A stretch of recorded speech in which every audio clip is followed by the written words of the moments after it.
Howdy folks, just wanted to show you the chicken setup that my dad has.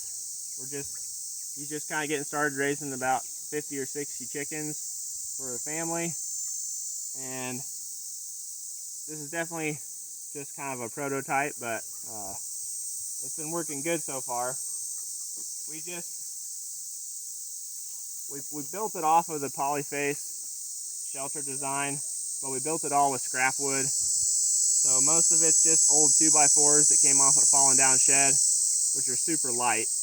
And then we found the cheapest wire we could, which was this hardware mesh, which is gonna be better than chicken wire at keeping out raccoons and stuff. It's real hard for them to get a hold of it.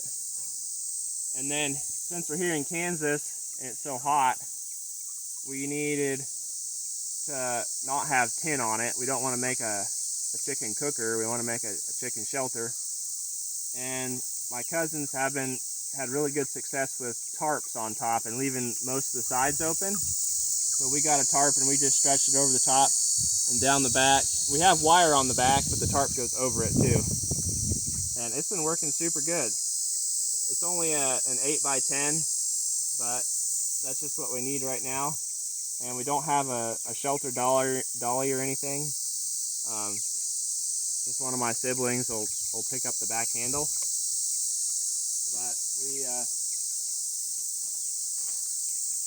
did get one of the good waterers like we used at Polyface, and we plumbed it into a bucket. And then we made our own feeder because we don't have any. I just cut some 2x6 with a curve on the bottom and bent a piece of tin around it and screwed it on there. And then they just have a little foot to keep it from tipping over. And if you watched our other video about the grain mill, Dad was trying to find something that was cheaper. And so, like these little pellets here, that's actually broiler feed, and the rest of this is like chicken scratch stuff that he found at Tractor Supply. Well, it's got whole corn in it, and the broilers just can't really deal with that. So we're running it through the grain mill to actually make some real feed out of it. But anyway, we went for the front opening door because we don't want to cut the tarp and try and make a weird door. And this can't blow away because it's windy here in Kansas. But yeah, we just plumbed it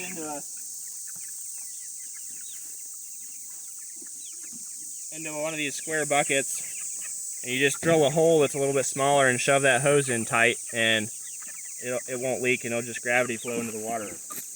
But anyway, super simple setup. I think it costs like $60 for the water and like $12 for the tarp, and then I don't know how much the wire costs, maybe like $40 or something, and some screws. That's it. So